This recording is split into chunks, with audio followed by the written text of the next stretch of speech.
আমাদের দুজনকে চা দাও তো। হ্যাঁ, সাথে দুটো বিস্কুটও দিও। আচ্ছা, ঠিক আছে। এই নাও। তা এবারের প্রতিযোগিতা কবে হবে? কোন প্রতিযোগিতা? এ গায়ে কত রকম প্রতিযোগিতাই তো হয় প্রতি বছর। আরে সব থেকে আকর্ষণীয় প্রতিযোগিতা যেটা, সেটার কথাই বলছি। মাছের প্রতিযোগিতা। শুনেছিলাম তো বর্ষার দিন হবে, বড় পুকুরের জল বাড়লে তখনই নাকি শুরু হবে। আরে না গো না, এবারে মাছের প্রতিযোগিতা শীতকালে হবে। সেদিন কাকাবাবু এসে বসেছিলেন, গল্প করলো, তাই শুনতে পেয়েছি। অ্যাঁ, শীতকালে? শীতকালে আবার মাছের প্রতিযোগিতা হয় কিভাবে? তখন কি আর জল বেশি থাকে নাকি? হ্যাঁ, তাই তো। বর্ষাকালে মাছের প্রতিযোগিতা হয়, কারণ বর্ষাকালে বর্ষার জল এসে পুকুর ভর্তি হয়ে থাকে। শীতকালে এত জল কোথায় পাবে? সে আমি কি জানি বলো, সেদিন কাকাবাবুরা কথা বলছিল, তাই শুনি বললাম। ওই তো কাকাবাবু আসছে, আসুন আসুন। তা এবার শুনলাম মাছের প্রতিযোগিতা নাকি শীতকালে হবে। আরে তেমনটাই হবার কথা। কিন্তু শীতকালে জল কোথায় পাবেন এত? মাছের প্রতিযোগিতা তো বর্ষাকালে হয়, তাই না? পাশের গাঁয়ের জমিদার মশাই আসবেন এবার আমাদের এখানকার মাছের প্রতিযোগিতায়। তিনি বলেছেন যে প্রথম হবে তাকে নাকি সে তার রাজ্যে নিয়ে যাবে, সেখানে থাকবার জায়গা দেবে, তার মাছের বড় আড়তের প্রধান কর্মকার বানাবে। কিন্তু বর্ষাকালে সেখান থেকে আমাদের গাঁয়ে আসতে খুব অসুবিধা, তাই আমরা সবাই মিলে ঠিক করেছি শীতকালই হবে মাছের প্রতিযোগিতা। তাই নাকি? তা সে তো ঠিক আছে, কিন্তু শীতকালে জলের কি হবে? তখন তো জল সব শুকিয়ে নেমে যাবে। তারও একটা ব্যবস্থা হবে অবশ্য। কি ব্যবস্থা? গ্রামের বড় পুকুরের পাশের মাঠটা খনন করতে হবে। বর্ষার জল সেখানে এসে জমা হলে সেখান থেকে আর বেরোতে পারবে না। সেখানেই হবে মাছের প্রতিযোগিতা। হ্যাঁ, তা ভালো ভালো। এবার কোন মাছটাকে প্রতিযোগিতায় লাগাচ্ছেন? এবার ভাবছি বিনিমি লাগাবো, ওর গায়ের জোর বেশি, খুব দ্রুত জিতেও যাবে। তা তোমরা কোনটাকে লাগাবে? হ্যাঁ, আমি তো লাগাবো আমার আংশুকে। আমার তো একটাই মাছ, ফণি, ওকে ছাড়া আর কাকেই বা লাগাবো? আমি গরিব মানুষ, মাছ কেনবার পয়সা থাকলে আমিও কিনতাম। ফণি, এই ফণি, বাইরে আয়। জি মালিক। তুই আবার ঘুমাচ্ছিস? তোকে না বললাম প্রতিযোগিতার জন্য তৈরি হতে? জানিস এবার প্রতিযোগিতা হবে শীতকালে। এবারের প্রতিযোগিতায় যে জয়ী হবে, পাশের গাঁয়ের জমিদার মশাই তাকে নিয়ে গিয়ে তার মাছের আড়তে রাখবে। সব মাছেদের দেখাশোনা করবার সুযোগ সে পাবে। যদি এবারে তুই জিতিস, তাহলে আমি সেই সুযোগ পাবো। আমি জিতবো কিভাবে মালিক? আমি তো ঠিক মতো খেতেই পাই না, আমার শরীরে কোনো রকম শক্তিও তো নেই।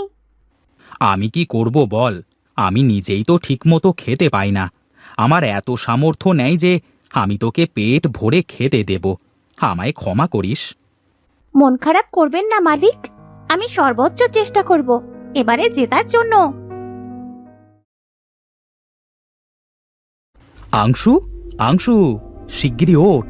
কিরে ওঠ বলছি, সারা দিন শুধু খাস আর ঘুমাস। জি মালিক। বলি, কিছুদিন পর যে মাছের উৎসব হবে, সেখানে কিন্তু তোকে জয়ী হতে হবে। আগেরবার তুই জিতেছিলি, এবারও কিন্তু তোকেই জিততে হবে। এবারে জিতলে পাশের রাজ্যের জমিদারের বাড়ি গিয়ে তার মাছের আড়তের উপর রাজত্ব করতে পারবো। যদি তুই এবারে না জিতেছিস, তোকে আমি বিষ খাইয়ে মেরে ফেলবো, এই বলে দিলাম। আমি চেষ্টা করব মালিক। অভ্যাস কর, অভ্যাস কর, এখন থেকেই অভ্যাস কর। বনিমি, এই বনিমি, ওপরে উঠে আয় বলছি। কি হয়েছে মালিক? বলছি প্রতিযোগিতার দিন কিন্তু চলে এসেছে, এবারে কিন্তু তোকে জিততে হবে। খাবারই তো দেন না, জিতবো কিভাবে? চুপ কর হতচ্ছাড়া, যা বলছি তাই করবি। তাড়াতাড়ি জোগাড় যন্ত্র কর, যেভাবে পারিস জিততে তোকে হবে। ওই নকুল আর মুকুলের মাছকে তোকে হারাতেই হবে।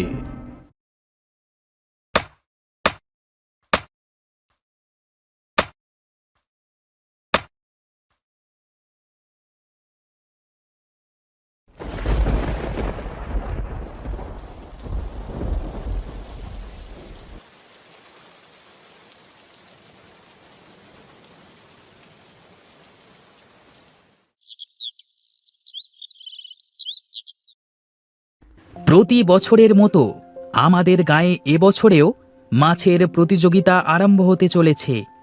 এবছর আমাদের গ্রাম থেকে 4 জন মাছের প্রতিযোগিতা করবে। প্রথম কাকামশাই এবং তার মাছ বনিমি, দ্বিতীয় নকুল ও তার মাছ আংশু, তৃতীয় মুকুল ও তার মাছ ফণি, চতুর্থ হরি ও তার মাছ কুঁড়ি। এবারের মাছের প্রতিযোগিতায় যে জয়ী হবে, পাশের গ্রামের জমিদার মশাই তাকে তার মাছের আড়তের সম্পূর্ণ দায়িত্ব দেবে। থাকা খাওয়ার জন্য পর্যাপ্ত জায়গা এবং খাবার দেবে। মাসে মাসে পর্যাপ্ত পরিমাণে অর্থ প্রদান করবে। আমাদের আজকের প্রতিযোগিতার প্রধান অতিথি পাশের রাজ্যের জমিদার মশাই, যিনি এই মুহূর্তে আমাদের মাঝেই চলে এসেছেন। এবার প্রতিযোগিতা শুরু হবে। 1, 2, 3 শুরু করো। মার বেটা, মার মার, একদম মেরে ভর্তা বানিয়ে দে। মার বলছি, মার, আরো জোরে মার, নিজের সর্বশক্তি দিয়ে মার। না জিতে ফিরবি না কিন্তু বনিমি। মার বেটাদের, মেরে হারিয়ে দে, জিততে তোকে হবেই। সাবধানে ফণি, সাবধানে, দেখিস তোর আবার চোট যেন না লাগে, নিজের খেয়াল রাখিস। মার কুঁড়ি মার, হারবি না, মার, মার বলছি। এরই মধ্যে আমাদের হরির মাছ কুঁড়ি হেরে গেছে। বাকি 3 জনের মধ্যে হাড্ডাহাড্ডি লড়াই হচ্ছে। মার, মার দুটোকে, মার, মার। যা, আমরা দেখতে পাচ্ছি এরই মধ্যে আমাদের কাকাবাবুর মাছ হেরে গেছে, আর বাকি রয়েছে নকুল এবং মুকুলের মাছ। আমরা জানি নকুল এবং মুকুল খুব ভালো বন্ধু, কিন্তু এই প্রতিযোগিতায় তাদের কি বন্ধুত্ব টিকে থাকবে? দুজনের মধ্যে লড়াই হচ্ছে। না জিতলে মনে আছে তো আমি কি করব? বিষ খাইয়ে মেরে ফেলবো তোকে, তোকে জিততেই হবে। এরই মাঝে আমাদের মুকুলের মাছটি আহত হয়ে গেছে, তার শরীর দিয়ে রক্ত ঝরছে। ফণি, ছেড়ে দে, ছেড়ে দে, ওকে তুই পারবি না। তোর জীবন আমার কাছে সবার আগে, তুই মরে যাবি। ছেড়ে দে, ছেড়ে দে ওকে, ছাড় বলছি, ছেড়ে দে। এ কি, এ এক আশ্চর্য দৃশ্য। আমরা আজ পর্যন্ত প্রতিযোগিতায় দেখেছি মালিক কখনো তার মাছের কথা চিন্তা করেনি, কিন্তু আজ প্রথমবারের মতো আমরা দেখতে পাচ্ছি মুকুল তার মাছের শরীরের কথা চিন্তা করে তার মাছকে লড়াই থামিয়ে দিতে বলছে, আর লড়াই ছেড়ে দিয়েছে তার কথা মতো তার মাছ। আমাদের আজকের প্রতিযোগিতার বিজয়ী হলো নকুল। আমাদের এই প্রতিযোগিতা আজকের বিজেতা নকুল এবং তার মাছ আংশু, কিন্তু আজকের পুরস্কার পাবে মুকুল। আমি জিতেছি, তাই পুরস্কারও আমার পাবার কথা। পুরস্কার মুকুল পাবে কেন? আমি বলেছিলাম পুরস্কার হিসেবে আমি তাকে আমার মাছের আড়তে নিয়ে প্রধান কর্তব্যে রাখব, কিন্তু এখানে আমি এসেছিলাম কে আমার মাছের বেশি যত্ন নিতে পারবে সেই খোঁজে। আমি দেখেছি তোমরা সবাই তোমাদের মাছের কথা চিন্তা না করে শুধুমাত্র যেটার কথা চিন্তা করেছো সেটা হলো পুরস্কার, কিন্তু একমাত্র মুকুলই ছিল যে তার মাছের কথা চিন্তা করেছে, তার মাছের শরীরের কথা চিন্তা করেছে। তাই আমার মাছের আড়তের জন্য আমি শুধুমাত্র আর শুধুমাত্র মুকুলকেই নেব এর জন্য। চলো মুকুল, তুমি আর তোমার মাছ মিলে এখন থেকে আমার মাছের আড়তেই থাকবে, আর খুব ভালো থাকবে। ঠিক আছে জমিদার মশাই, আপনাকে ধন্যবাদ।